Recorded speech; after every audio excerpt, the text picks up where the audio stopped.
Welcome, everybody, to the Crawford County, Illinois Ghost Hunters Society live talk show. My name is Jason Snyder. I'll be your host tonight. I've also got Jason Dickerson going to be co-hosting with me. I'm going to bring him in here pretty soon. But this is our live talk show episode number 7. So we've got a good show lined up for you guys tonight. We've got a special guest that we're going to bring in here about 30 minutes into the show. So I'm real excited to talk with these two about their paranormal experiences. But to start out with here, check out our website at crawfordcountyghosthunters.org. You can email us at illinoishauntings@gmail.com. If you have any ghosts or spirits, that you think are haunting your home or business, definitely give us an email. We will check out any location that you might think has the presence of any type of paranormal activity. But you can check, if you're not watching on YouTube right now, we are broadcasting dual streaming to YouTube. Our Facebook page is Crawford County Ghost Hunters, and our YouTube page is also Crawford County Ghost Hunters. So just go to YouTube /Crawford County Ghost Hunters.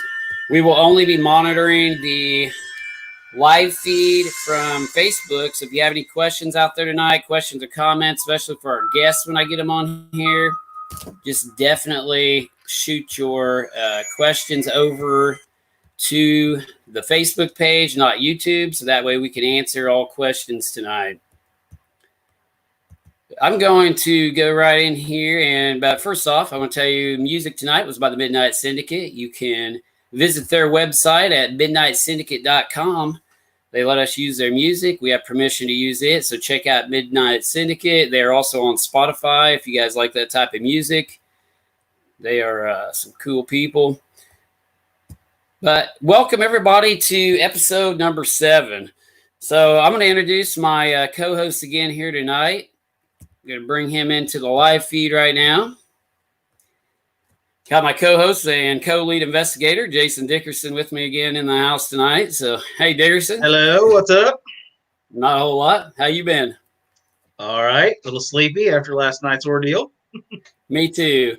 Guys, I apologize. We are both suffering from paranormal hangovers right now. Yes. What's that? For sure. Yeah, we did an all-nighter last night. It was more than an all-nighter. It was like an all-nighter and almost into noon today. It was about 12 hours. I think we left at 7:30, and I think I got home at 7:30 this morning. So it was a long night. So we are definitely kind of lacking sleep here, so bear with us on this show tonight. But we're going to talk about some of the things that we did last night. We went to a location in Jasper, Indiana. This lady had experienced some paranormal activity in a cemetery, sent Dickerson and an EVP, and I think I've got that here. I'm trying to bring it up right now. But the EVP that this lady said, you want to go ahead and talk about that, Dickerson? She originally sent you this EVP from a cemetery. We decided to go and investigate that last night, but I'll let Dickerson kind of tell you about that, and then I'll play it real quick. Yeah, she's a friend of a friend, and I got to know her, and she said, you've got to hear these crazy recordings I have on my phone. And I believe she got these during the day, but she would just go and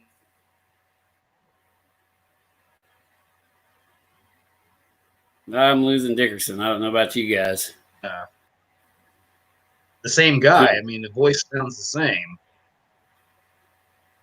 I think we cut out there a little bit, but yeah, I lost you when you was explaining that. I think it may have went out on the live, but so explain that one more time. There was a voice came across that was the same thing. Yeah, she goes there during the day a lot, and it seems like when she's by herself is when she gets these recordings. And it sounds like the same male voice on all the recordings, but she's got another phone. She's trying to find it for me, but she's got a bunch of EVPs from this place. So she's been going out there and she's been experiencing a lot of paranormal activity at one location. That's pretty rare. She was hearing these things on her phone. And she's using an app, right? Is that what you're saying? A phone app to record? Yeah, basically just a recording app she downloaded on her phone. Yeah. And people underestimate that, trying to capture and record EVP, straight off your phone with voice apps and stuff. Those recorder apps work really well. And I've heard some extremely good Class A EVP captured on telephones or on cell phones, So Right. Don't underestimate that method for capturing, EVPs when you're on your investigations. Even if you forget your recorder at home, or if you need a backup recorder, you just don't have a recorder, you can download one of those voice recording apps and record, and they do really well. So, and I'm not for sure how old her phone was, but when we were at the far east side of the cemetery, we recorded you guys up by the church. I could hear some of the people that was with us talking from all the way over on the other side on her cell phone microphone. So that's awesome. Pretty sensitive. Yeah. So I'm going to try to play this EVP over the air here. Now, this is the EVP, one of them that she sent to us. So listen here, guys, and I want you to try to tell me, what you guys hear out there. Let me know, what you're hearing. We'll tell you what we believe, and she believes this EVP is saying. So here we go.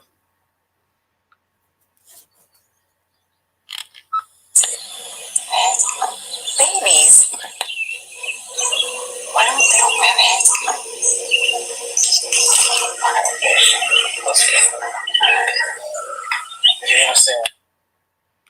Basically, the last half of that clip is where it's at. Before is her talking. That's her voice, but it's the last couple seconds is what I hear. Yeah, you're hearing a male voice in there, so we're gonna play that again. Here it comes.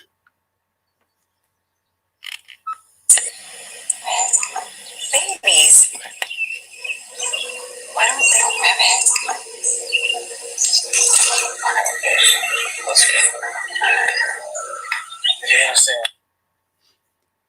Okay, so we believe, and she believes, what this is saying is it a male voice? You agree, don't you, Dickerson? Saying, I miss you, or I miss her. I miss you. And then at the very end of that clip is her son's voice. But yeah, right before he says that at the end, I think it's a male voice that says, "I'll miss you." Like maybe they were getting ready to leave. I think he had to go to the bathroom, actually, is what she said, and they were getting ready to leave, and that was their last EVP session before they left. Right. So she thinks it says, "I'll miss you." Yeah, that's pretty cool. I'm gonna play it one more time just so they can hear it out there. Now that we've kind of told you what we think it says.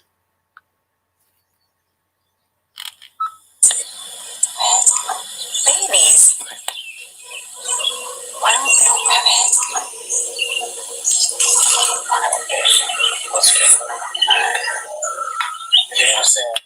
It's pretty clear. Yeah. I mean, it is without a doubt, I miss you. I mean, I can hear that. That would be what we call a Class A EVP, guys. We rate them into Class A, B, and C. A being the clearest, easiest to understand. Everybody pretty much agrees on what it's saying. B is a little less quality. Maybe not everybody understands what it's saying, but it's definitely human voice or human speech coming through. Class C, it's human speech, human voice, but not everybody agrees on what it is. It kind of sounds kind of garbled and jumbled. That's like what a Class C would be. I would rate that as pretty close to Class A, because I mean that's real clear and distinct. Especially when you get it on the computer. It may be harder for these guys to hear it out over the air, but in person, I mean that thing sounds pretty cool. I mean you can definitely make out what it's saying. Try to monitor. And that's actually me using my audio recorder, recording her phone. And then I couldn't figure out how to transfer it over to a sound file. So I played my recorder over the big speaker that we play EVPs back on and recorded that with my phone. So it's kind of coming through three devices. That's three transfers. So if you can imagine how clear it is now, think about how clear it is on her phone. Right. Yeah, and we done it that way tonight because we were limited on time, guys. I was trying to get this show started and was a little late anyway, but as always. And I think I've got 2 or 3 others from her, and she's trying to send me some more where we can cut them down and just isolate the file. So maybe next week or something, we can have more to play from there. She's got quite a few that sound that good of quality. Okay, awesome. Yeah, I'm trying to monitor the live feed here too. Looks like we got some people in there finally. Looks like Dale's out there. We got Ben Irvin, Sylvia, Doy. Got a few people out there commenting. Hey guys, thanks for watching. But yeah, I'd like to get with this lady. Did you say we could use her name? Did you already? Yeah, I didn't give out her name. She did give us permission to. So I'm Okay. actually chatting with her right now about it because it was kind of running into the start of the show. But yeah. Okay. Yeah, we'll definitely get with her, and we're going to go back to this location, try to record more because it was in Jasper, Indiana. And I'll go ahead and tell you guys where this was at. But it was a place called Shiloh Church, I believe is the name of it. Yeah, Shiloh Church and Shiloh Cemetery. Yeah, so we didn't have a lot of time to investigate there last night because we were going to hit another location in Indiana. But yeah, the Shiloh is located in Jasper, Indiana. We went in and investigated it. We took a lot of pictures, but it's an old historic church, and we figured out there's an older cemetery, an older Shiloh cemetery just down the road that's connected to this site. So, and the location of the old Shiloh church and cemetery we investigated used to be like a campground too. There was a campground there, and I mean it dates way back, but we've got all the history, wrote down and everything. We're going to do probably a more full scale investigation of that location here in the near future. But it was definitely a place we're going to go back to because she's getting a lot of EVP activity there. But the other location we went to last night was the Floyd E. Pruitt grave, and that is located in Orange County, Indiana. And if you guys watched our live feed last night, and you can go look on our photo albums in our Facebook page. For some reason, my photo didn't upload here, but it's this guy killed his wife with a log chain. So let me back up here a little bit. This guy... this guy by the name of Floyd E. Pruitt killed his wife with a log chain, and now there is a shadow. It almost looks like a shadow or almost an etching into the stone. It's not really carved. It just looks like a shadow that's smooth, and it's a log chain, around this guy's stone. And people can't figure out how it got there, what's, caused it. In a sense, it's definitely paranormal because nobody can explain why it's there and what caused it. And the rumor is, and I can't find a lot of historical documentation that, yes, he did do that he did kill his wife.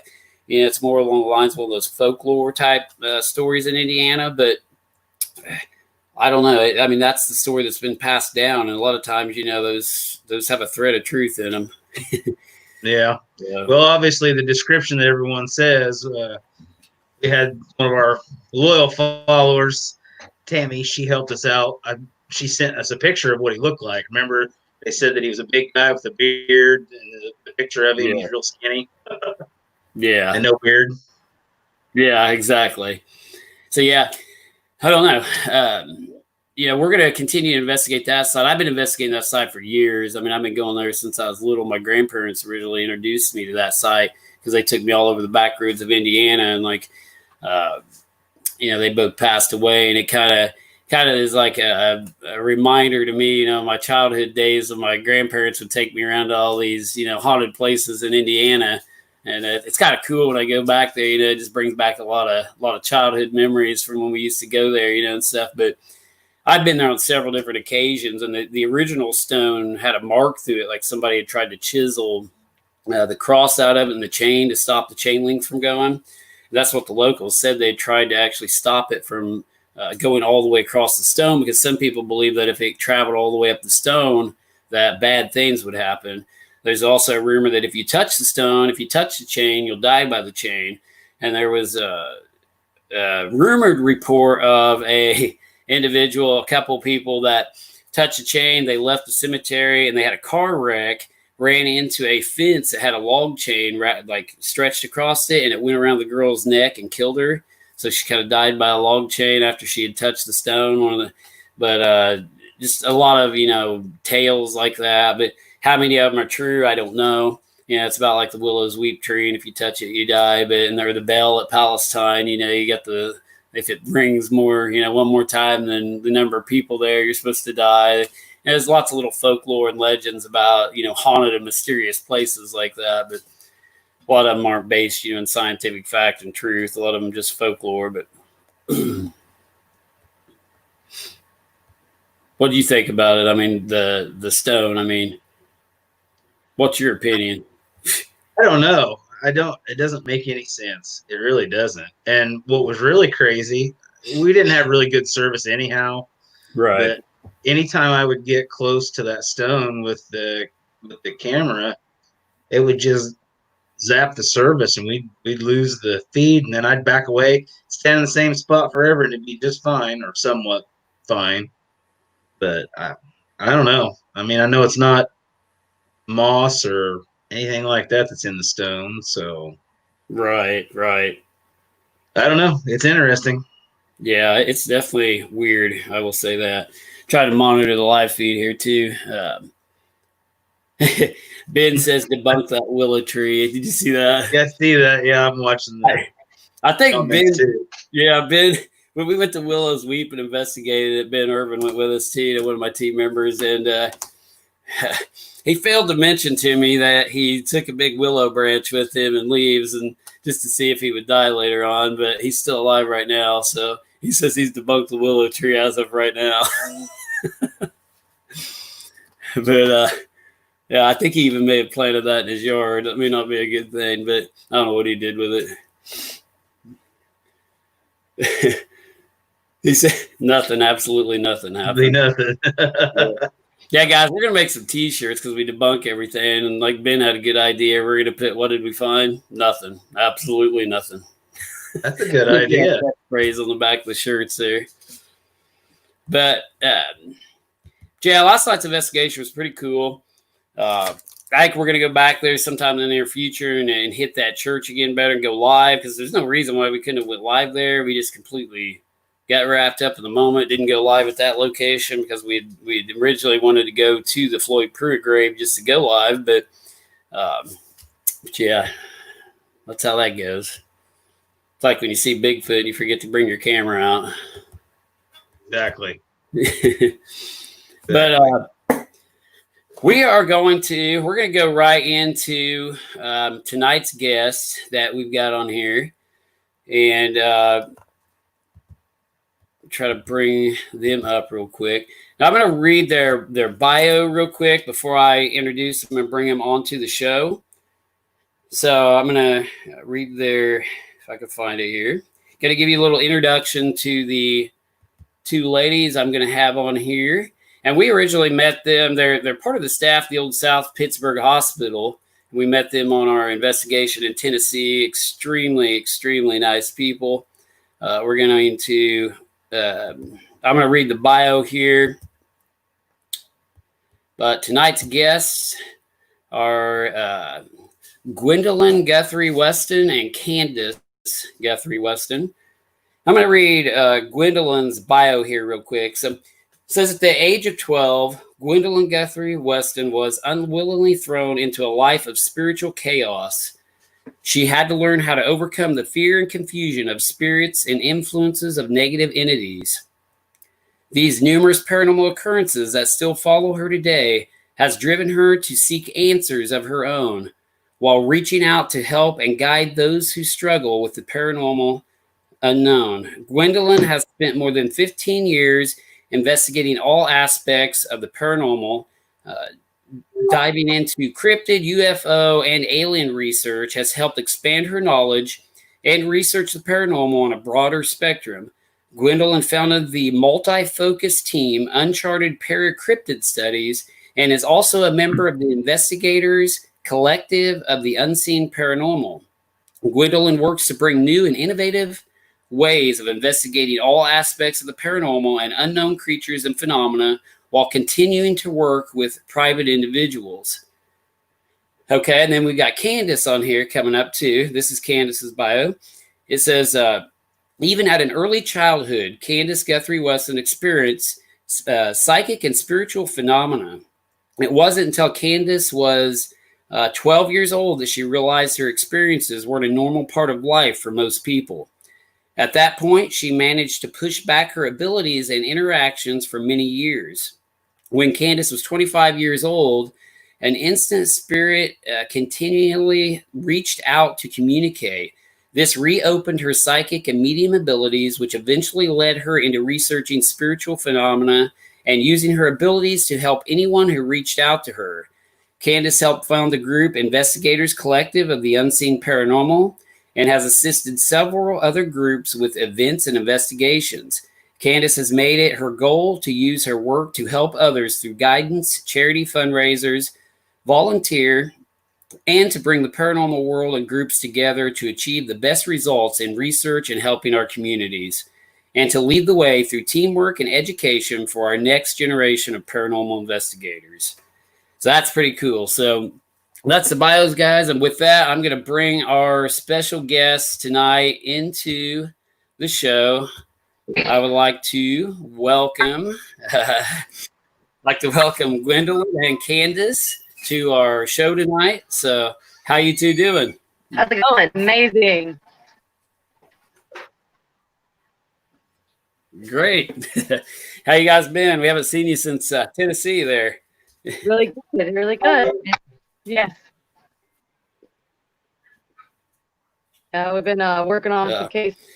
So still volunteering at OSPH, which is a hospital here in Old South Pittsburgh, as well as setting up a collaborative event. Oh, that's cool. So yeah, so how long have you guys been doing the volunteer work there? Or you guys been helping with the staff at the old the whole South Pittsburgh Hospital? Let me get that straight. I have been here for about 4 months now. Candace has been here for about 4 years.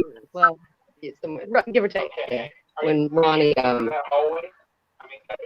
sorry, we're working while we're working. Working while we're working. I came in as a volunteer. That's fine. Building a couple years ago. So, but was here beforehand, helping and volunteering, and also investigating SPH beforehand as well. So, been around for a minute, I suppose. Cool. Yeah. So, what got you guys interested, in like doing that and like the paranormal research? I mean, I know I read your bios, but like, what made you think like, oh, I want to do this? I kind of got pushed into it. Yeah. Because, well, I tried to walk away from it a few times. I kept getting pulled back in because even though I would walk away from it, I never stopped experiencing things in my own home. And it got to the point where it was affecting my children. So I had to learn how to deal with it and to basically battle negative entities. And when I finally figured out how to really go about it and how to take those steps to do it most effectively, I felt the need to take my knowledge and go back out and help other people who don't know how to do this. Sure. I was more to help people. Yeah. Get their forge. Basically, a team within teams. I don't think any one team or any one aspect of the paranormal has all of the answers or has all of the devices or things or people necessary to get all of the answers. And having a team within teams that are all network across the country, nationwide, worldwide, in order to be able to help those who I can't reach or other teams can't reach. Or say we don't have the proper people to reach out and help everyone. Like demonologists and things, people who basically specialize in a certain aspect of the paranormal. It's a great networking group, right. So that if you needed to reach out to another area or to another genre of the same aspect of the paranormal, you could do that. Yeah, something that we're not as knowledgeable we need to be in certain cases, then we definitely know someone somewhere that is, to be able to provide that help for anybody that needs it. So is our main goal and focus and practice. Awesome. So I know, Candace, you think, you have abilities, and then Gwendolyn, you think, do you have some type of psychic abilities also? I wouldn't call it psychic. I just feel like I'm more in tune with the things around me. Okay. Yeah. Don't I mean, really, I think we all get that way with the paranormal investigating. Yeah, and it tends to grow and strengthen as you do this. Naturally, it tends to grow and strengthen. If you've got it inside you and you're utilizing it during your investigations, it's like a muscle. The more you work it, the better it gets. Sure. Yeah. Yeah, I agree. And that's cool because, you know, like our team, I mean, I like to talk to different people and get different people's opinions and, you know, and their viewpoints on the paranormal. We take such like a scientific approach. I definitely, you know, we don't like dislike psychics, but we don't use them on our investigations just because we like to show everybody proof of evidence, you know, what we capture, you know, through photographic evidence and stuff. But I know there's a lot of teams out there that do, you know, use psychics and, you know, use their abilities. And so like, it's not like, you know, some of us don't have abilities. It's just like we don't want to, you know, push that onto our clients. So, you know, somebody's sitting over there and, you know, they can't actually see them, but we can, but that type of thing. But that's cool. You know, you guys do that. I mean, it's not based on any of our abilities that we have. We work whenever we do investigations. That's more personal for our own, I guess. Yeah, and I think that it provides a doorway of where to go next, what to do next. We don't ever use it as proof positive. We like to have the paperwork behind it. So we don't expect people just because we say this, it's golden. We want to say, okay, we feel like it's this, so let's take this route. Let's find this avenue. Let's find this person that we feel like it is. And then we have that paperwork, that other documentation to back it up. I have research the history of places and cases that we do. We don't go in basically go, oh, I feel like it's your mother and she's trying to tell you. No, that's that's awesome though. Yeah, I mean that's cool. You guys do that though. You know, you back it up and you use everything. Just use that kind of a side thing. I mean that's a good idea. I say we've got a few people in our group that you know are sensitive here and see things and. We definitely, you know, use it sometimes, and we just don't, you know, publicly post, you know, about it. But I definitely believe in psychic abilities and you know all that. So I mean, it's definitely out there, you know, and I think you know a real phenomena that takes place that needs a lot of studying in itself. So I mean, that's neat. But psychics is they're a tool, just like any other device that you use. But you're not going to take the information you get from that tool and take it as it is what it is. Right. You're going to use that information and you're going to expand on it. Yeah. So that's basically, we utilize ourselves as our own tools. Yeah. Yeah, that's a good idea.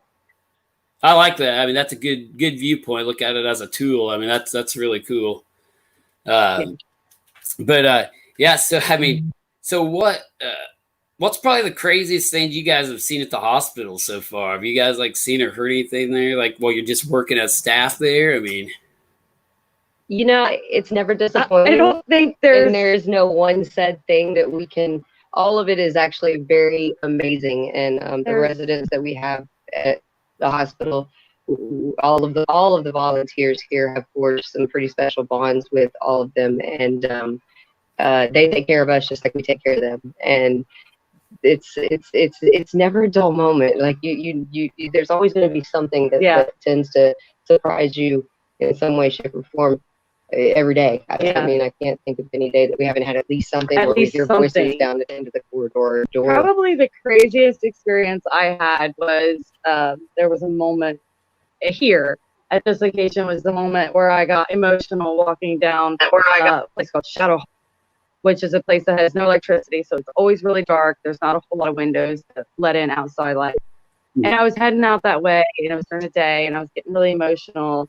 And when you get emotional in an extremely active building like this one is, they tend to play on that. The ones that feed off of that. And I'm not saying that these are negative entities. What I'm saying is it's what gives them energy. And they're feeling your pain with you. Right. So they all started to come out at once because I was getting emotional. And as I'm walking down the hallway, all of a sudden, just all this activity starts to happen in a matter of like 10 seconds. A door slammed, another door started to close, another noise in another section. There was like 5 different things that happened in a matter of like just a few minutes. And as I'm walking down the hallway and all this stuff starts to happen, I'm like, I'm putting out the wrong energy. So I'm trying to collect myself, and all of a sudden this black like massive energy, this blackness just like enveloped me, and it all of a sudden everything that started to happen stopped. And I knew that what he was doing was he was like, okay, you need to come down and you all need to quit. So he was almost like taking control of the situation, protecting me, Right. and also calming the other energies down that was around me that was starting to get really active and hyped up because I was being emotional. Yeah. So that was kind of one of the coolest experiences I think I've had here. Uh-huh. So I mean that's pretty cool because you could see him and feel him. It was like a big cape that came Yeah. around me. Oh, wow. Help protect. Yeah. That's interesting. I mean, so is that where you guys are at now? Are you there right now? We are here right now. We are wow. actually sitting in our room. We're waiting for some investigators to see if they need us for anything. Because what the hospital does here is really amazing. When they let you in for an overnight investigation, a private investigation, they basically they keep at least 2 people here for you at all times. Right. And we're at your disposal. We can help you order food. We can help you. We can help you get some activity going. If it kind of starts to die out on you, these energies, they know us the best out of anybody.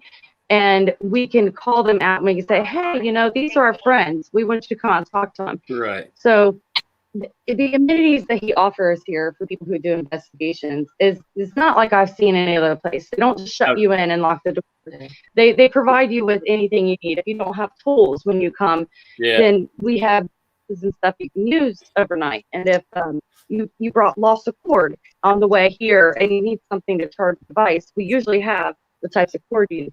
So it's a really fun place to investigate. You're never going to be disappointed. You're always going to have something happen.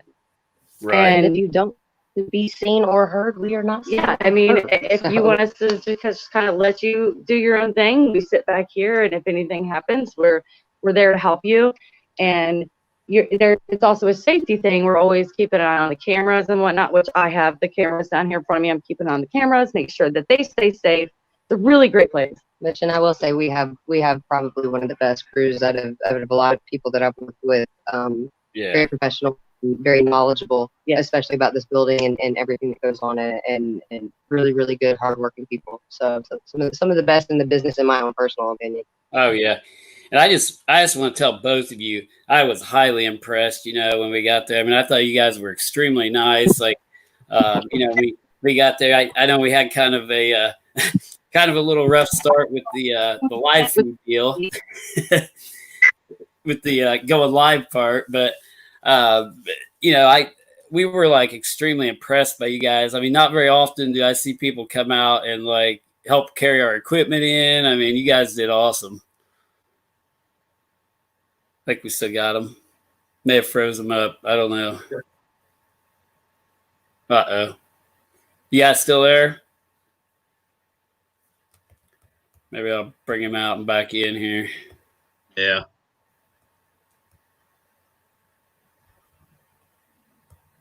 Oh, maybe the ghost got him. I don't know. Gwendolyn, Candace, you still there? Ghost got him. We caught it live. Yeah, they may have to like go in and come back out. We lost them. I lost Dale the other night too when I was doing that, but maybe they'll come back in here in a minute. But yeah, I mean, it was awesome there at the old South Pittsburgh Hospital. You know, very seldom do you see people come up. Like, I mean, it was like a red carpet event. They came up and like helped us carry our equipment in. These 2 girls did, you know, Gwendolyn and Candace. I mean, they were like carrying all my equipment in for me, packing it up to the command center. I mean, they are like troopers. I mean, it was awesome. I mean, but maybe they'll pop back in here in a minute. Yeah. Seems like a lot of the places are just out to make money. You know what I mean? I've got a haunted place. It costs you this much money. You go in, they give you the place yourself, and that's the end of it. So that would be kind of cool. Oh, yeah, yeah. You can tell. I mean, they actually here. I think we got them back here coming in. Looks like something's going on here. Hang in there, guys. We'll get our guests back in here in a minute. See if they're back. Can you guys hear me? There they are. Yeah, we got you. We hear you. Sorry about that. This building has a mind of its own. It I loves to mess figured. Uh-oh. I think it might kick us out again. So I'm not really sure what to do because what it's doing is my phone keeps telling me that it's overheating and it's really hot to the touch. So it's Well, that's probably weird. something within this building. So I don't know. We might just keep getting kicked out. I'm not sure. Yeah. Well, if you guys want to keep coming back in, I'll talk to you as long as you want to, until we're going to go to about 10 o'clock Central Standard Time. But if you get kicked out before then and can't come back in, don't worry about it. Just send me a message or something. They may got kicked out. I think you lost him. Yeah. It may be the hospital messing with them. That place is haunted. I mean, these two are still in that hospital right now. So, How very often do you see a phone overheat anymore? I mean, I don't hear of that happening very often. oh, If it's yeah. in the sun, and it's sitting in a vehicle, maybe, but just be using it and being online, I don't think that happens very often. Yeah. I got them up on like a double screen now. I don't know what's happening. You got two phones going? So we came in on a different device. No, just There mine we right go. now. We came in on a different device. My phone about exploded. So Oh my God. That's messed it's up. the building. It does this. It likes electronics, and especially likes broadcasting because that's a lot of energy, a lot of EMF that it's giving out. Yeah. That's awesome. But yeah, I was just telling them, I don't think you guys heard it, but I actually felt like that was a red carpet event.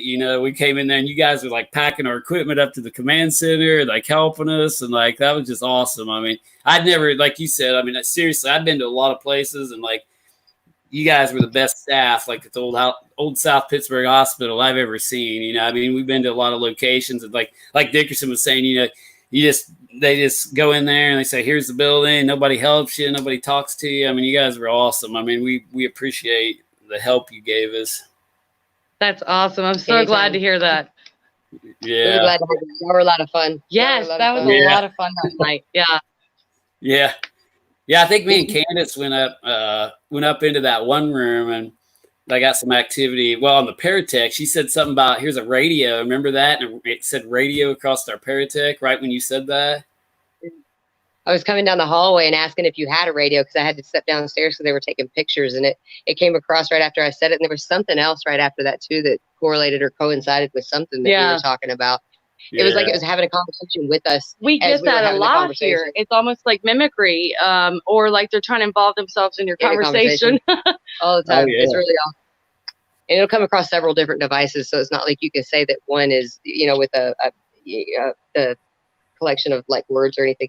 There's a lot in here that will correspond with you and want to be a part of your experience. Yeah, really and cool. there's they do monthly public investigations that are very structured. They're great for people who either want to just check out the building and see how it is, or new investigators who are trying to see how it works. Day tours. Cindy runs day tours. If you want to do anything just historical side, you don't have to do the paranormal aspect of it. You can just do the history of the town and the building itself, which is really awesome. But I was kind of following through on the other part where the little dude that likes to kind of get involved in the investigation and to the discussions that's going on. That a lot of times when we get public, there's a larger group.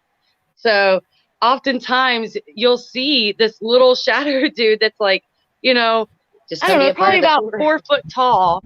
And he'll walk right up in between the group and you're thinking it's another person and you're looking and you're seeing them. And then all of a sudden you're like, wait, I don't remember somebody that short. So you're like, is there somebody in front of me? And then you're reaching through this entity and then he's gone.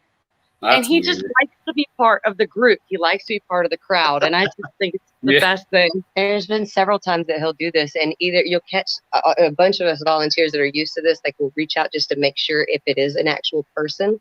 And a lot of times it's not, and we're feeling an air and we look crazy. And then sometimes we accidentally happen to get somebody in the head. Sorry. Is that real? Oh, sorry. My fault. Yeah, that's funny.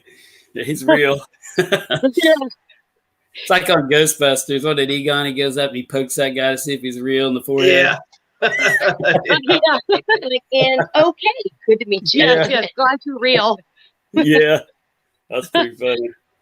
But yeah, we had a great time there. And like, did you watch our last talk show? We did debunk that video we got. Oh, With you the- did. I was gonna Okay. ask you. We did not get a chance to watch it because we've been so busy. But I was gonna ask you if you After ever. you guys left, we were out there. We're like, that's such good. I mean, so solid and so clear. And we were like trying to figure it out. I'm like, well, this could be it, but it's not quite right. I was like, I don't know. We were running around with as many lights as we could to try to recreate it. Yeah. Yeah, we did too. I mean, we tried to recreate it while we were there, but how we debunked it, let me see if I still got the video from last weekend, but we slowed it down and stopped it. And what happened, I guess, Courtney was coming down the hallway and had a flashlight on, and she hit me just right or something. It's actually the camera rig I was using. I'm going to throw the picture up of the still shot real quick. Ah. So that right there is what people thought was like a wheelchair or like a can you guys see that? Yes. Yeah. Yeah. See, that's what they thought was like a walker or a wheelchair or something like that. It's actually the curved arc on our camera rig and our light there with the GoPro and the phone in it. That's what I was gonna ask you if that had transpired, because that was the only other thing I could have thought that it could have possibly been without it actually being paranormal. I pushed that wheelchair back and forth like 100,000 you should have times seen us. because I was We were like, trying to be like, there's no Yeah. way. Like, what? But yeah, because that would have been the clearest, best piece of evidence I've ever seen. minus my Running Man video. My Running Man video is legit. I still to this day have not been able to recreate that at all in the slightest, and that's straight up paranormal. And that was an OR. But that was so fast, though. You know, this was slow and clear, and I was like, what? Oh, yeah. Yeah, we really, I mean, we thought it was something. And here's like the picture, like of the still shot. Yeah. You can see like the person, like which I believe to be. Here's another one. Hold on.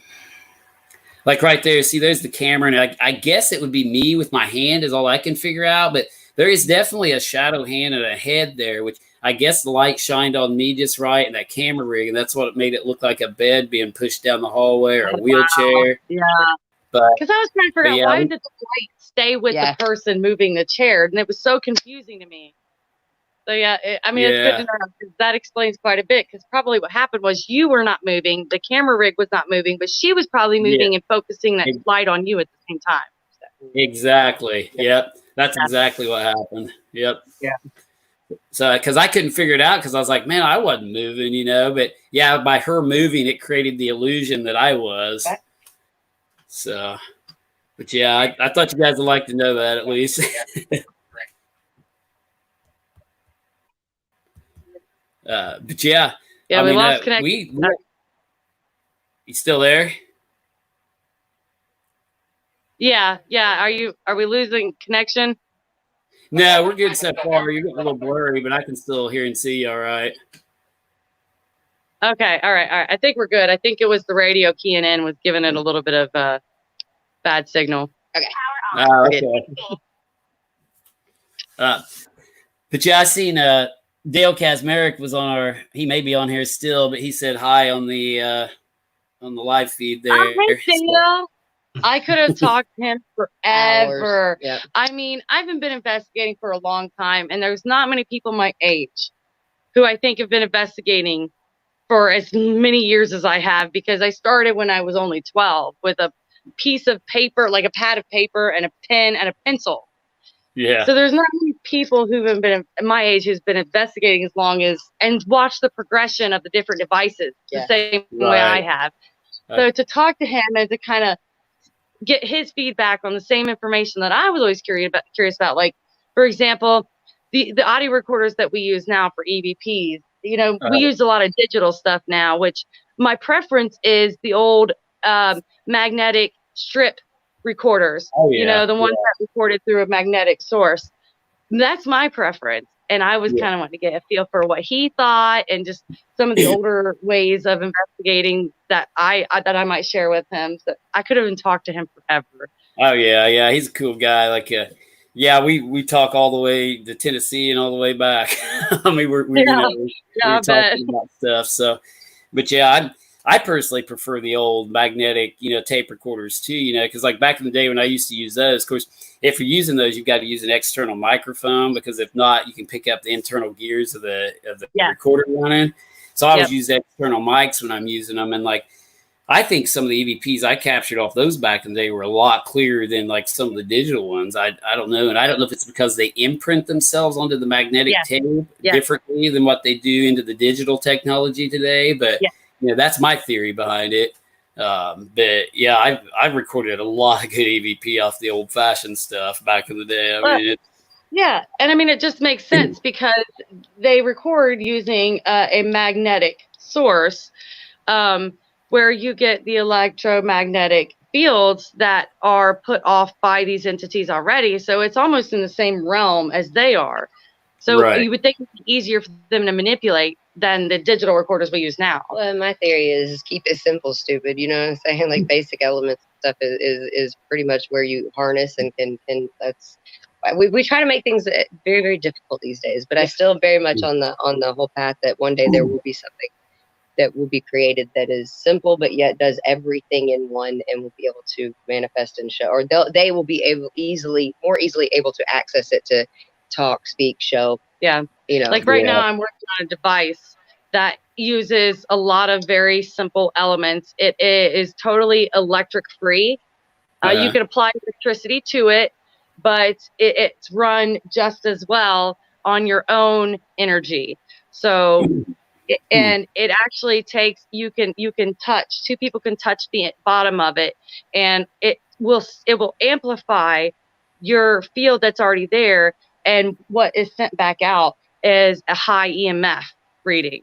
Right. So that's a device that I'm working on right now, and it was given to me. The blueprints was given to me in a dream that I had, and I didn't think it would actually work, but it is surprisingly, curiously works. Yeah. Like, and I don't know how to understand it. I just know what they said to do, and so I did it, and I did it on a smaller scale. So I'm really excited to revamp it and put it out into the scale that I dreamed about, which is not even that much bigger. It's only like this much bigger, but right now it's only this big. So I just wanted to kind of get a prototype together and see what it would do. We're very serious about the research part of the research. Yeah. Sure. Yeah. Yeah. So you're basically taking your body on that as the first ones. What's that, Dickerson? Yeah, when they start selling those, we want first dibs. I call dibs. You got it. You got it. Yeah, we'll definitely take one or two. Awesome.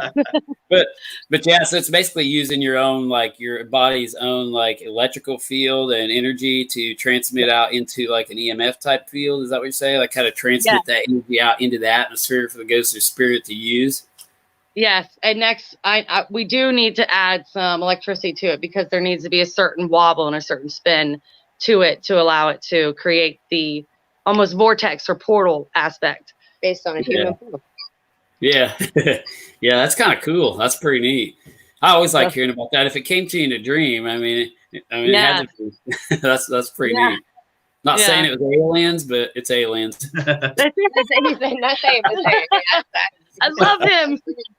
Yeah. Well, I like tinkering with stuff too, so this really interests me. I kind of try to build stuff for us when I can, you know, or modify or whatever. But yeah, I'm really curious about that. That's awesome. Yeah, I'll have to finish it up finally. It's been a year in the working, and the prototype came out pretty fast. But now it's just figuring out the calculations to make it the proper size, the proper shape, and the proper wobble to it. Yeah. So if anybody comes out with it first, you know you heard it first here. It was here first. There you go. Yeah. That's right. Put a patent on that quick. Yeah. I'm after y'all. But yeah, that's pretty cool. But yeah, I'm big into the ITC research and too, you know, like that's why I like to build a lot of different ghost boxes, you know, tinker with the ghost box stuff. That little yellow one I let you guys use for that experiment, that Sanjia, and I modified that and made it myself. And yeah, that thing was a lot. Yeah. And I actually have a theory, and I want you to think about this theory a little bit, and I want you to kind of experiment with it. And if you want to give me your findings later on, that's fine. I think I've gotten a lot of feedback from other people that kind of support this theory. Yeah. But my theory is that when you open a device, the first bit you're going to get is going to be a lot of nonsense and a lot of scatter. But the more you use your device, the better things you're going to get on it. And my theory is I think a lot of times what we tend to do is we imprint on our devices a lot like the stone tape theory. Because the device that we use right now, we get a whole lot of Candace Gwendolyn, but we don't get that as much on other devices. We still get it, but not as much as on our own.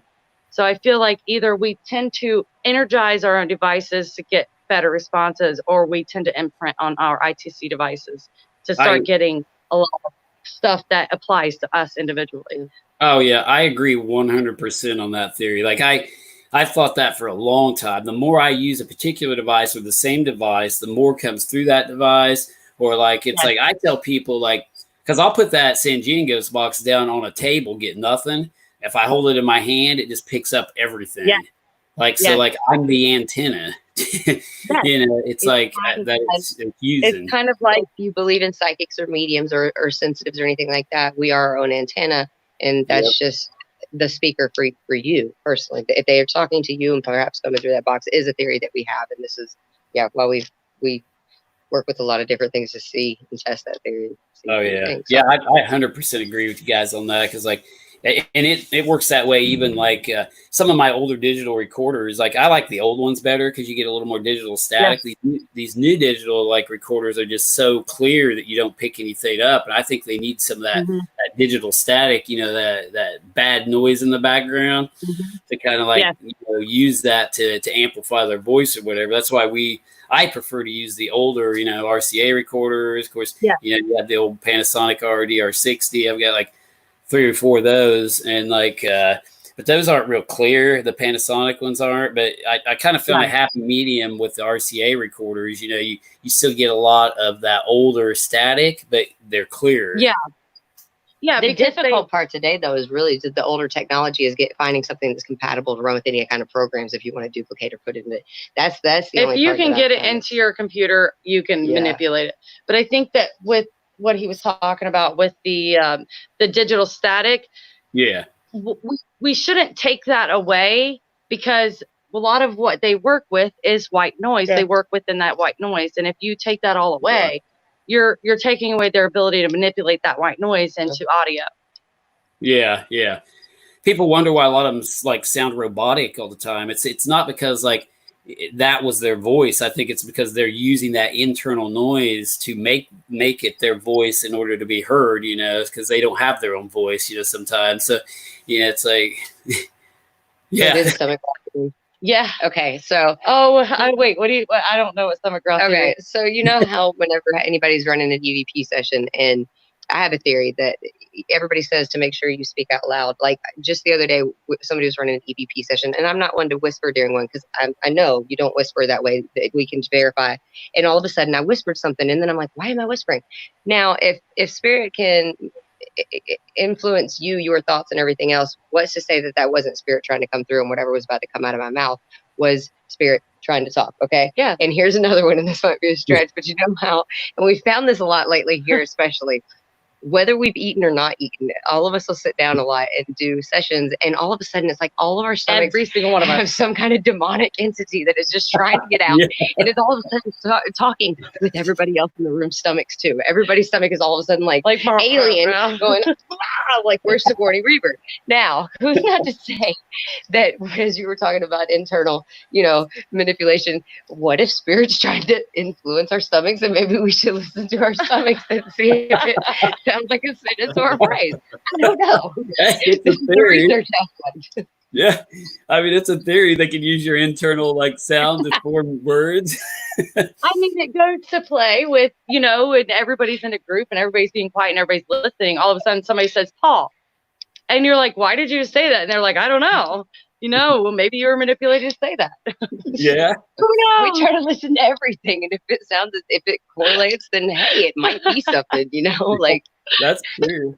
I mean, I never even thought about that. You know, if they can manipulate noise, why couldn't they manipulate a stomach growl?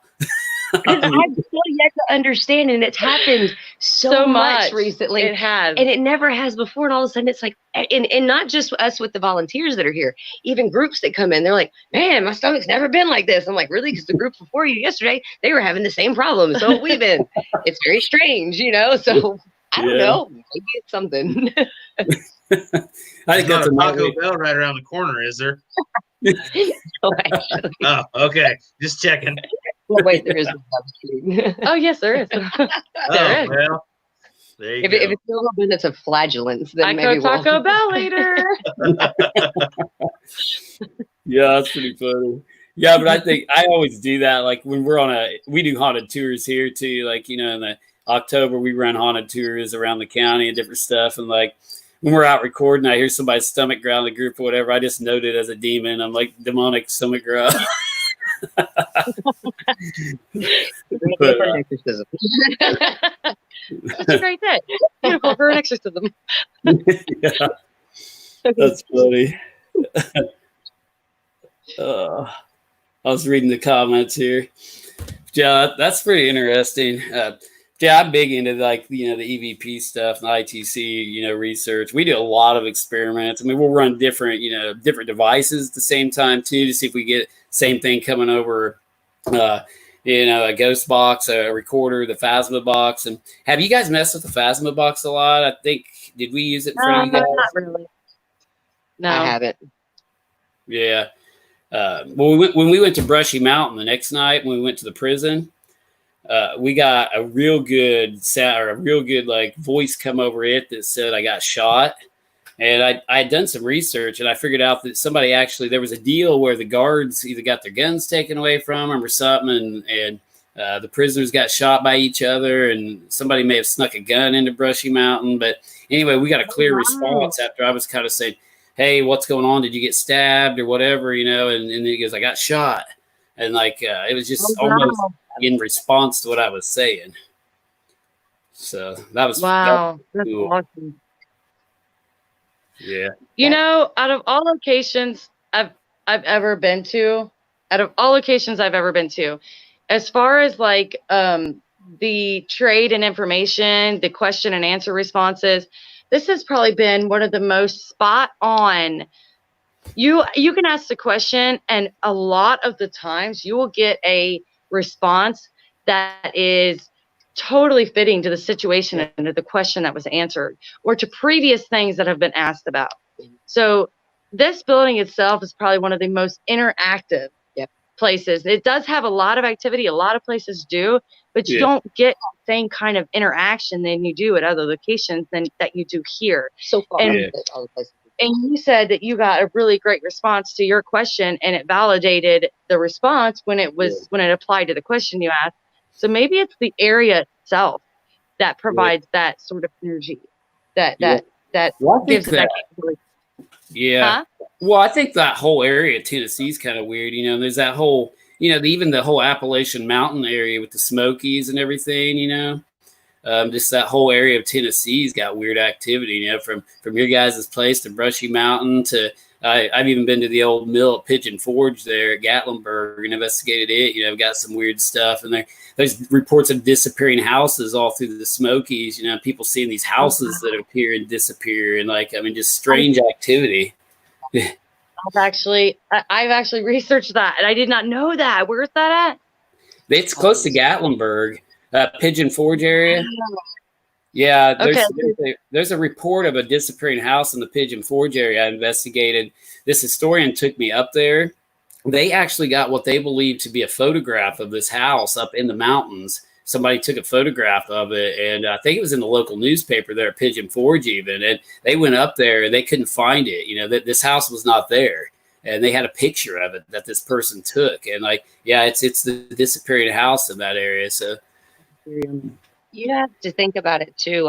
The town of South Pittsburgh originally was forged with the intent of there's a lot of ore that are in the base of these mountains that was being mined. And there was, I think it was 3 or 4 different types of ore, and coal was very prevalent in this area, and that's what was being mined back in the day. And that's why this town actually originally was forged in this area.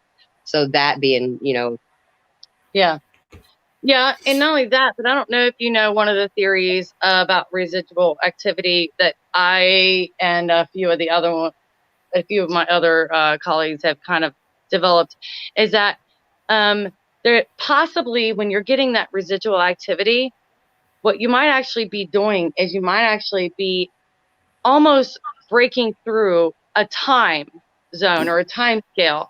And you might be experiencing a time frame that either already happened or will happen in the future.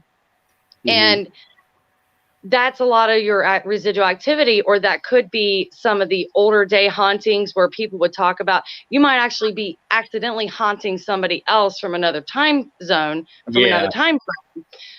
And that's also, that theory also falls into the whole disappearing house thing, because I had researched that a while back, because a friend of mine had experienced that personally, where they saw a house and their friend, they were sneaking into this abandoned house, and their friend was inside upstairs, and they were calling at them saying they couldn't see what they were talking about, because they said, look at this, look at this. And they said, I can't see what you're pointing at. I can't see what you're looking at. And then lo and behold, he turned around. When he turned back around, the house had disappeared. And he said, why couldn't you see me? I'm standing right here. And what he was actually showing him was something in the rubble. He thought he was upstairs. So he was seeing a house that no longer existed, but to him, it looked like it existed. So that might be, we're also witnessing a house that had previously existed in a location, or that might exist in the future. You're looking into basically time itself. And that's what you're witnessing. Yeah, I think that too, you know, kind of like a dimensional overlap, you know, like the dimensions cross or something. And it's like you say, that's a perfect example. You know, we could be ghosts to somebody in the past or the future. You know, we're here in the present. You know, if our dimension overlaps into another one, you know, and they see us walking somewhere, you know, they're going to freak out and say ghost, you know, and it's us overlapping into their world. And I think the same can happen with the past and the future, you know, into the present. So, yeah, it gets into a lot of deep, you know, dimensional, you know, theories and physics. And I mean, you get pretty deep with paranormal research. Like, I've tried to dig into a lot of that, you know, it's like the science of it and like the dimensional part of it. And, you know, science has admitted, you know, they discovered like 7 different dimensions, you know, that within our own. I mean, it's pretty weird to comprehend. And supposedly there's 10 known dimensions. But there's a possible suspected 11th dimension. And that's why the podcast that Candace and I are broadcasting program that Candace and I are getting ready to try to start, it's going to be called the 11th dimension. It's going to be that unknown suspected dimension. I'm really excited to try it. But for you, I'm sure you already know this, but for your viewers who kind of want to expand in that whole, the whole spectrum that we were talking about, how time plays a factor into our paranormal experiences. I think that they should start researching and educating themselves on the quantum theories and the quantum physical aspects. So I've started to delve into that a lot more recently. I've delved into it a little bit in the past, but now I'm really diving in, and I've got a great person that's kind of going to guide my way on that research. Yeah, it's pretty interesting. You get into quantum mechanics, all the theories, you know, and stuff, and like even like I mean, it's pretty cool. I've been studying that stuff for years. It's like, it's because I try to find answers to what people experience, you know, through science, and it's like sometimes we can't, but you know, I try to get, you know, the best answers I can find as to what causes what causes people to see something that disappears, and there's no, like you say, you know, a disappearing house, and it's like, that's a real good, you know, theory. And like we've noticed something that we've picked up and started to document in our research about all these disappearing houses, like because Bachelor's Grove in Chicago is real noted for that. There's a disappearing house there that people see. I've never personally seen it. We've only been out there once, I think, but I've never seen it out there when I was out there. But Dale, you know, he lives in that area. He's in the north part of Chicago, and he's been out there on several occasions. I don't think he's ever seen it either. He may be able to tell me, but you know, but there's a place called Williamsburg Hill also where people report things like that. And we've noticed a lot of the places where there's I guess different types of paranormal activity occurring, from dimensional type shifts to Bigfoot to UFOs to ghosts being seen in the same area, where it's kind of like a portal or vortex area, that we've found a connection out there that there's a lot of radio towers or cell phone towers in the area. And of course, back in the day when they had those reports, they obviously didn't have those. But I'm wondering if today those things don't feed the activity. You know, the radio towers, the cell phone towers don't kind of feed that energy. Yeah, and I feel like in the locations where there is that tower in that specific area, it feeds it. And I don't know if you've ever noticed or paid attention to the twisting of the trees in those same locations. And they suspect that that's proof positive of like vortex type energy. But Cool. outside of that general area, the waves tend to be different. They change the further they gravitate away from the tower. And I feel like once they get so far away from that tower, it tends to dull the activity even. It's almost like it smothers it drowns it out. But in the direct general vicinity of those towers, it heightens it because it hasn't had a chance to spread as it goes out from those towers. Yeah, that's pretty cool. Yeah. We got to talking about all that, you know, and researching it because we've found a big. I mean, it's more than coincidence of like, you know, haunted locations being next to cell towers or, you know, radio stations. You know, it's kind of weird. And all radio. How many radio stations, Dickerson, have we investigated? I mean, we did Newton, we did Olney. I mean, Lawrenceville, didn't we? Yeah, we did Lawrenceville. We've investigated several radio stations, and like it seems like they all report paranormal activity because of the high amounts of EMF, I think, in the building, which could be hallucinations too. Yeah. EMF induced hallucinations, but I don't know. That's true.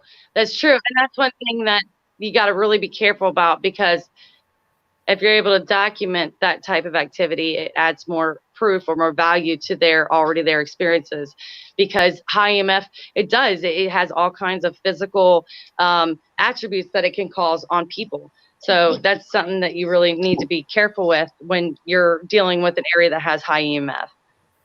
Yeah, definitely. Yeah, we've had a lot of cases where people have experienced hallucinations that just due to the electromagnetic field from a refrigerator going through the wall or something, you know, so it's pretty crazy. Yeah. But yeah, but remember that time we were in the radio station and they were using the actual sound equipment in the recording booth where she recorded commercials, and she was calling him one name. It was a guy, she thought it was a male. She was calling him one name, and the three of us just happened to be there. Sound booth was sealed up. She hit record, walked out, and we stood outside of the sound booth, did an EVP session in a soundproof room. We walked in. She hit play. I can't remember what his name was, but it's like the same time we were outside asking the question, he just blurts out his name. And it's just clear as a bell on the recording equipment. You remember what his name is? Jack. Jack, that's right. Jack. I forgot about that. Yeah. It's just clear. It says Jack. It's Jack. Yep. Huh. Interesting. But keep it simple. and then I've had people think, like, some guy like kind of gave me the theory that, like, what if they're going to these, you know, or why don't we hear them over the air? You know, if somebody's like recording something at the radio station, you know, like the DJ at the radio station or whatever is talking over the air, you know, why don't we hear EVPs come over the air? Or are they going to radio stations and broadcasting out through using these radio stations into the air? We're picking up some of that stuff too, like in the ghost box. So nice.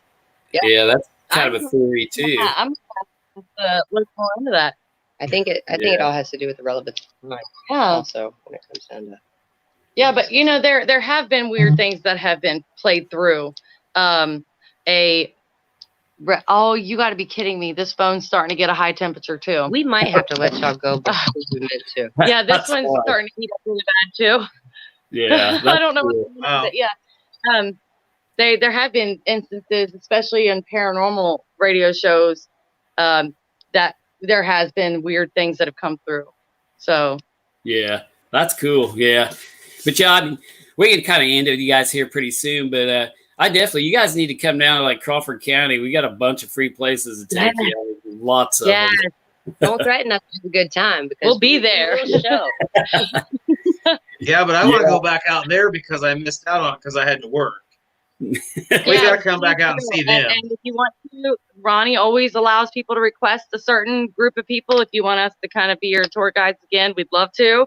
Well, if you just want to absolutely. randomize them up and see who you get, that's fine too. But You won't get stuck with anybody, not there's good. a lot of great people here. Yeah. Yeah, we'll definitely, if we come back, we're getting you guys. Yeah, we'll request you for sure. Awesome. Yeah. Yeah.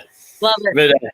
But yeah, you're more than welcome. Seriously, like, get a hold of me on Messenger or something if you guys like want to come up. We bring people out a lot of times in the summer. Like Dale comes down our way, about once a summer too. We take him all over places, and like the different locations. We got an old hospital here we can take you to, an old school, like a bunch of locations. So I'm so excited. I'm getting chills. Yeah. Right now. So yeah, definitely hit me up. We'll whenever you guys got some free time, want to go on a little vacation. Yes, Yes. we'd love to. Yes, absolutely. It's a date. Okay. And thank you guys for letting us come on and talk about the hospital and talk about our work. I mean, this is what we do it for. We love to spread the word and we love to reach out. So we appreciate you guys allowing us to do that on your And platform. so you guys want to tell us what it costs, how to go about, who to contact? Did you say that at Snyder? I think it's $600 for overnight, and I think day tours are $35 per person. And they also do a half night option where it's 6 p.m. to 12 a.m. And I'm not sure what the price is on that. Yeah. But it's 1 to 8 people. Yeah. For the overnights, and I'm sure it's probably the same for the day tours as well. The day tours are fun because it's 2 hours worth of history on the building, and then you get 2 hours to run the building as if you were investigating it.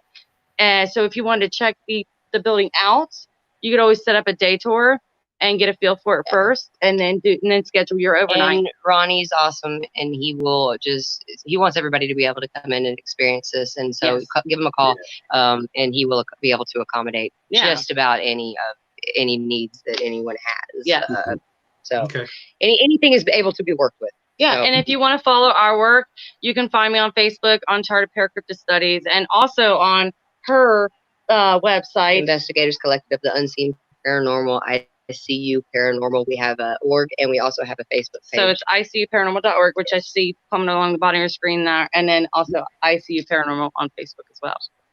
All right. And I do have an event coming up for Autism Speaks. It was supposed to be this year, but we had to push it back via COVID and everything. But it is still a go for those of you who have heard about it. It's Paranormal 3.0.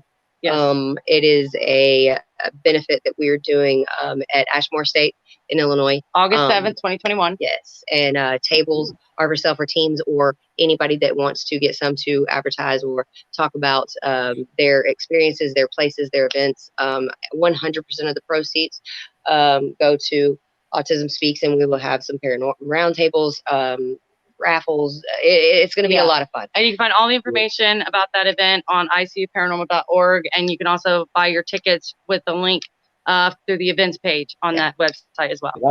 That's awesome, because I live about 40 minutes from the Ashmore State, so we're going to be there on the 25th of July doing an investigation there, so I will definitely be at that event. Yeah, for sure.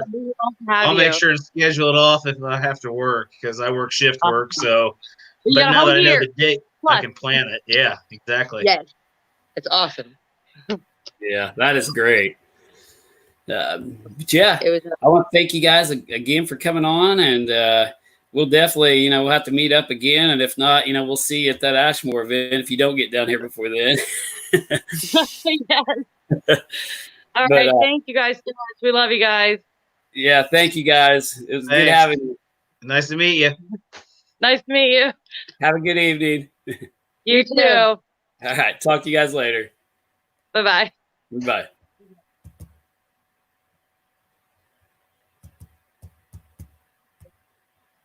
All right, guys, that was Gwendolyn and Candace from the staff at the Old South Pittsburgh Hospital. We met them in Tennessee. Really, really great people.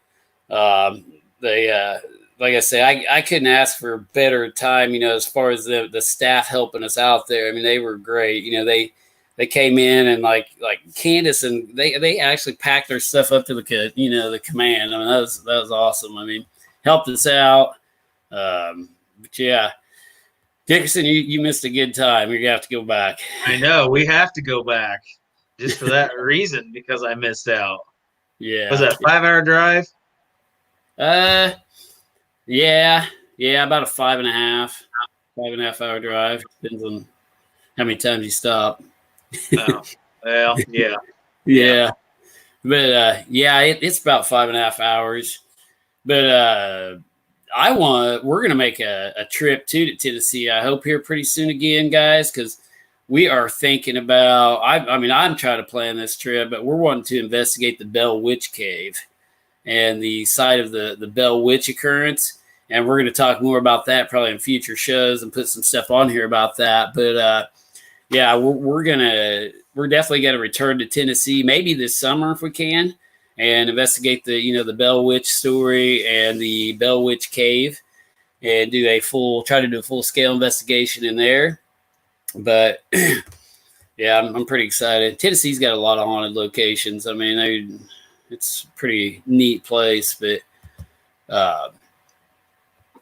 trying to see here. Trying to read comments from people. Yeah, what's that? I was trying to read through them and make sure we wasn't missing anything. Yeah. We got Lynn out there, Lynn Dorman watching, Penny Stevens, Tammy Joe, Greg Koss, Robbie Eagleton, Ben Irvin, I think, still watching, Luke Massey. We thank all you guys for watching out there tonight. Karen Capp, I'm sure, I think she was on there earlier, but a lot of people out there watching this talk show. But if you guys have any questions, we're kind of monitoring the live feed now a little better. Now that we've got the guests off there, if you guys want to shoot us some questions or anything, we will answer those. But yeah, I'm going to try to get – I'm real behind on my pictures, guys, like the investigations we did at Tennessee, like the hospital, the battlefield, the Hales Bar, Dam and Marina, and Brushy Mountain State Penitentiary. I've got to get all those pictures posted still. I am way behind. Ever since I got home from Tennessee, I have been run. I mean, I've been able to sit down to even look through the pictures yet, but I'm still trying to get over EVP evidence from Brushy Mountain State Penitentiary, trying to get over our recordings from there to see if I captured anything there on the battlefield. So far, I've got nothing, absolutely nothing.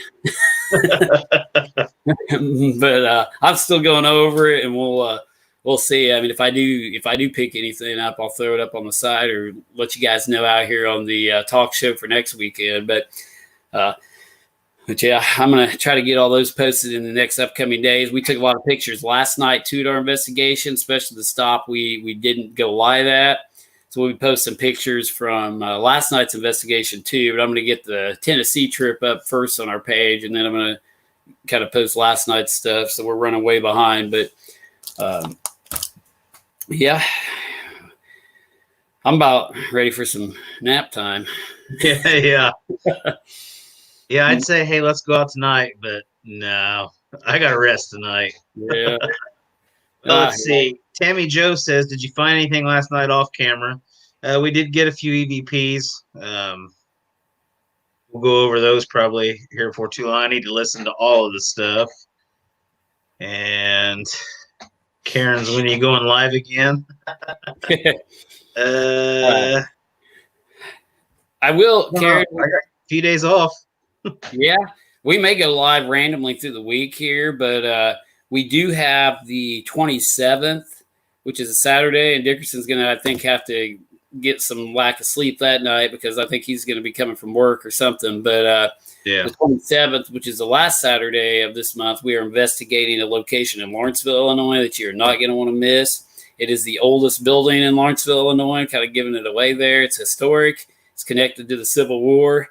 And we're going to be investigating that location on the 27th. We hopefully can go live there. I mean, I'm crossing my fingers, hope we can go live.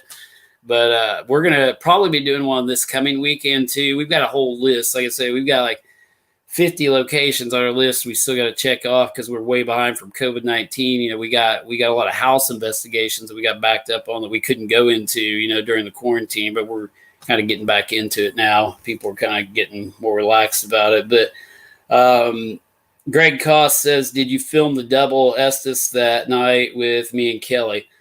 No, Greg, I did not film that. I think I was upstairs when that was going on. I didn't get to do that experiment, but we didn't go live or get to film that. So unfortunately we missed that, but we definitely got a lot of stuff coming up. And we were in July, we were going, well, actually it was in June coming up. We were going to be at the Robinson Theater, the Eagle Theater in Robinson for the premiere of the new Ghostbusters movie, but I think they've delayed. July. Was it July? That was July. This is my birthday weekend. I was excited for it. Yeah. And they moved it to March of 2021. March of 2021? Yes. Wow. So, yeah, we had several things set up that were canceled. We've still got to do the Limp Mansion, too. I was in contact with, I think it's Betsy.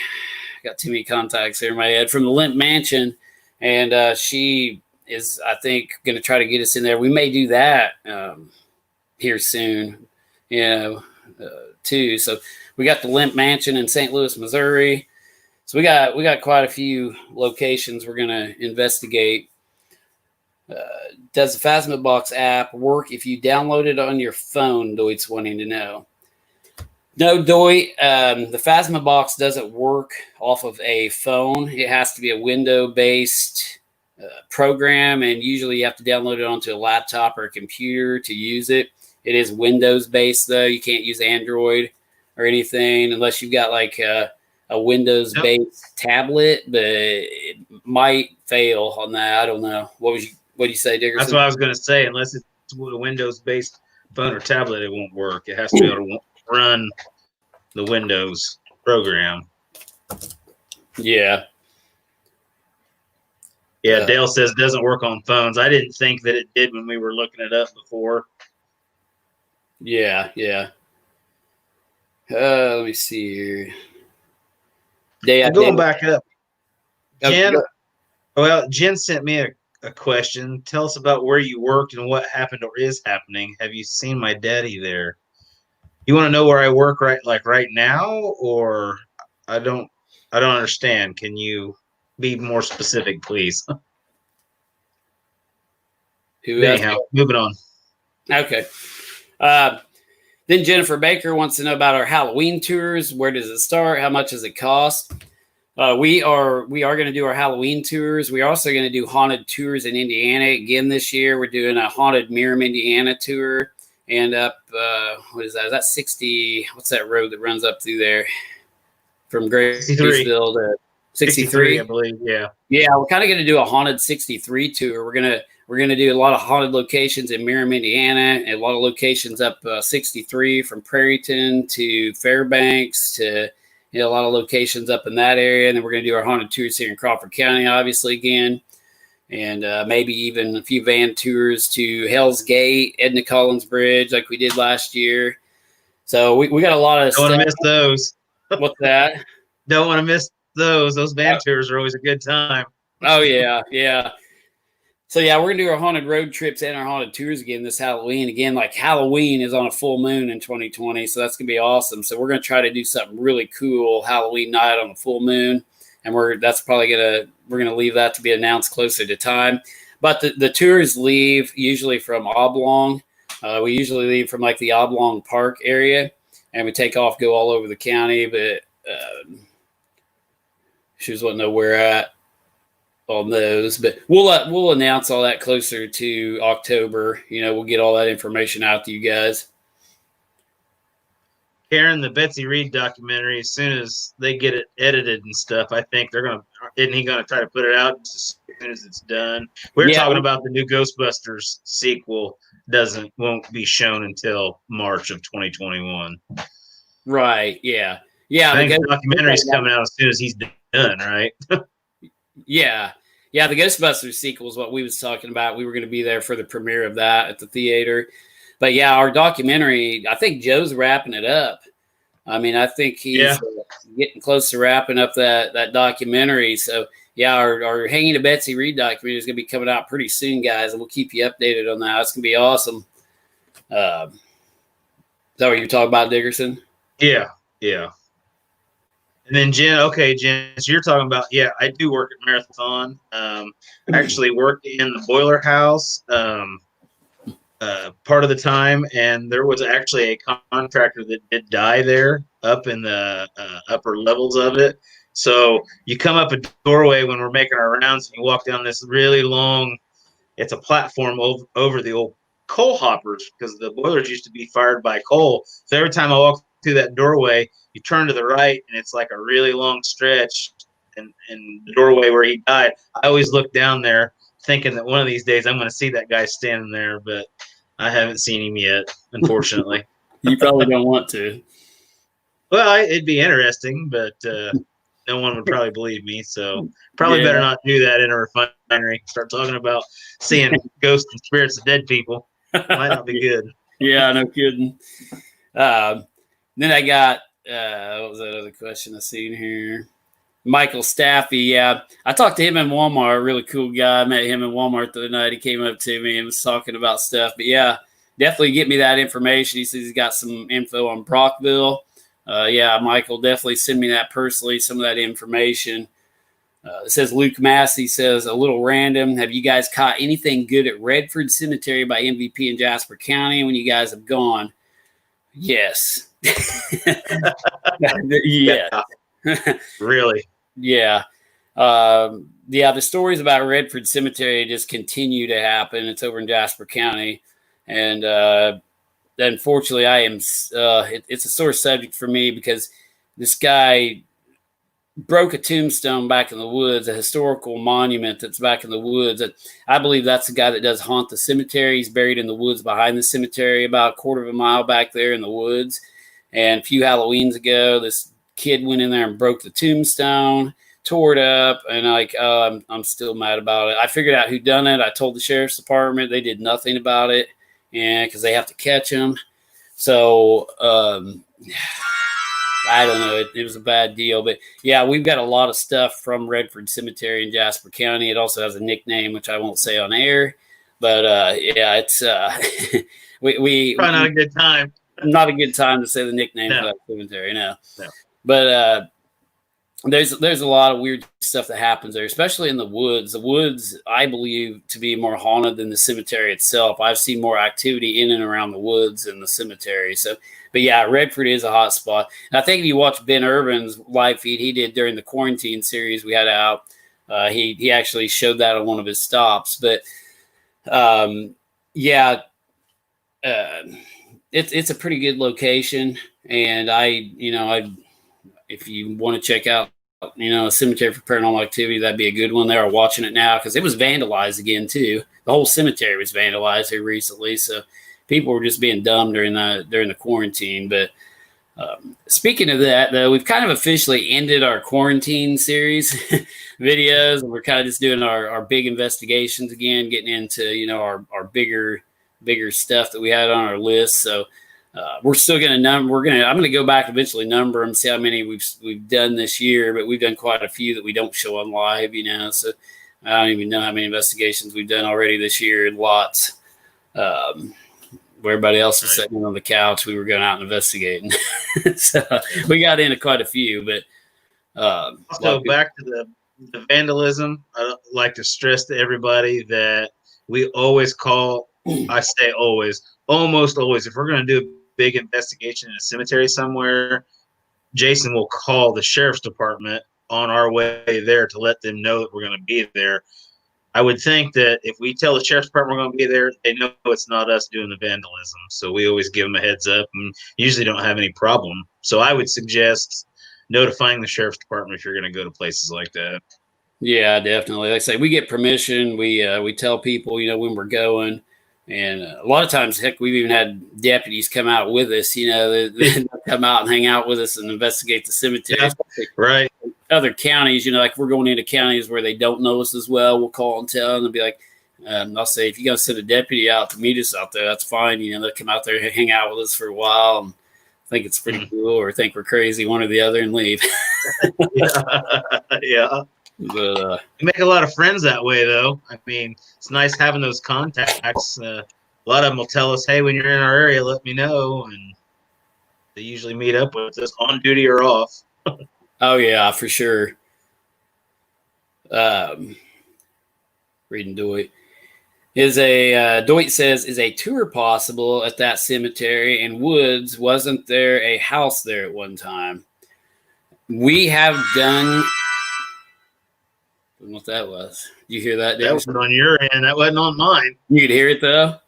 Yeah. I know my computer just made some mysterious, like, spooky sound, but I don't know what that was about. But yeah, we have done haunted tours in the Jasper County area and taking people to Redford Cemetery. The MVP actually asked us to do a tour one year. We were going to go up on stage and talk about the haunted locations and take people around. And I didn't end up doing that because I figured it'd be a bunch of drunk people. We decided not to do that. So I didn't go through with that. But yes, we do haunted tours of that area. And we do private tours all year round, guys. Like, if you guys are out there and, you want to go on a private haunted tour with us, Dickerson's got the van we use. We can take you out in a small group of people, and we can customize your tours to counties even.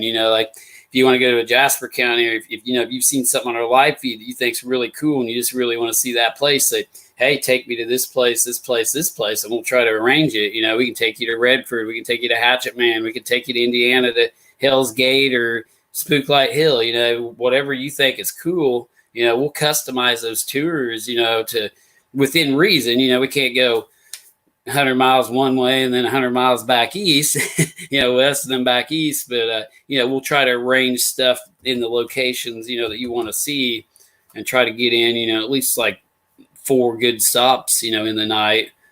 And you got anything on that, Dickerson?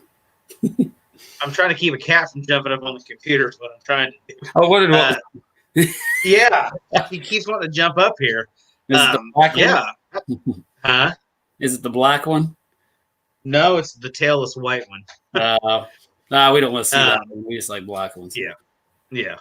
No, anytime. Get a hold of us. I'm always ready to take somebody out. That's what I got it for. Yeah, cool. So, Greg Koss says, glad to meet you, Jason Dickerson. Oh, yeah, nice to meet you, Greg. Yeah, he was up at the Tennessee trip. Greg was. Okay.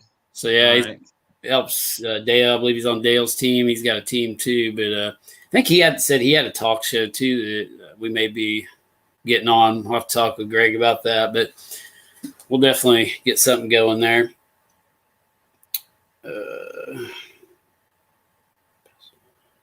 Okay, looks like Michael sent us some information. But yeah, we will definitely, guys, we will be investigating probably a couple locations this week. I don't know, definitely this weekend, and then the next weekend we'll keep you updated and let you guys know, where we're going to be at, what we're going to be investigating. The one, like I say, on the 27th, we're kind of keeping undisclosed until we get there, just to make sure we can go live as well. And we're going to be posting all of our Tennessee stuff here as soon as I can, maybe tonight, tomorrow. So hear a lot of dings if you keep us on the notification, because I'm going to be posting a lot of stuff to the page. But, well, I think we might want to wrap it up tonight. Works for me. Sounds good. I'll go ahead and you done, Dickerson? I'll go ahead and pull you out. And yep. I'll be talking to you. I'm sure we'll be going somewhere this week. Yeah. Are you, you say what night were you wanting to go? Maybe give them a heads up on the live feed. Probably Wednesday night. We got a team meeting Wednesday night, but we could go out after that, and I'm good probably Thursday night too. So okay. Those 2 nights. Okay. Yeah, we've got a meeting coming up Wednesday, and we'll be deciding where we're going to be going, the next several weeks, because we've got a lot on our list we're going to be discussing. say we literally have 50 or more on this list. So we got to figure out what's important here. And we try to base it off too. If there's houses, if we got a house where somebody's been contacting us and they really need our help and they're not, completely out there and nutty. We try to get to those people first. We try to prioritize the people who need our help with the ghost or spirit that, maybe they don't understand what's happening to them, and they want us to come in to, verify whether there actually is some type of unusual activity or phenomena occurring in a house or business. So we get a lot of that stuff, and a lot of that stuff we aren't allowed. They don't want us to go live on. The clients don't. So a lot of our residential investigations you guys don't see because of that. We go into these houses and we keep it private, because they don't want people thinking, they're nuts. They don't want their neighbors, seeing us in there and thinking, oh my gosh, these guys believe in ghosts. They're calling in the Ghostbusters. So, we keep a lot of that confidential and private, depending on what the clients request from us. So we do a lot of houses though, but we're going to start hitting those on our list too. So if you see us quiet for a while on the live feed, we're probably at a location that, we unfortunately can't give out. So, you see in the comments? No. People are hearing a voice. Said a voice came over our audio. Sound like a woman. They're saying it sounded like a woman came over the audio right now, like here just recently. Really? Well, that's weird. That's what Karen said she thought it sounded like a child. Luke heard it. TJ, Penny, Jen, they all heard it. That's weird. Go back and listen to it. Well, we were just talking about that with Candace and Gwendolyn about voices coming over paranormal feeds. That's pretty weird. Huh. Michael heard it too. I guess we're haunted tonight. Yeah. Well, I guess Tammy Joe heard it. I guess after you close it down and whatnot, I'll go back and watch it again and see if I can't hear it. Okay. Yeah, pretty weird. So yeah, we'll check that out. Maybe we've got a ghost or spirit in here with us. There you go. I hope it's on your end. Yeah. Maybe you can't sleep tonight. Won't be able Yeah. But yeah, I will. We're gonna go ahead and wrap it up tonight, guys. I'd like to thank everybody out there for watching. It's been a good show. I appreciate Gwendolyn and Candace from the staff of the South Pittsburgh Hospital coming on our show tonight. Again, I'm going to throw there, kind of give them a little plug again. If I can find it, I'm going to put their website back up there so you guys can go check that out. I know I've got it somewhere here. There we go. All right, I'm going to put that up on the screen so you guys can check their website out one more time. That was Gwendolyn and Candace, and they are staff at the Old South Pittsburgh Hospital. We met in Tennessee, but great people. Check their page out. But we will definitely be back on here next Sunday, same time, 8 p.m. Central Standard Time, to let you guys know what we've been doing during the week and our upcoming investigations. So definitely check that out.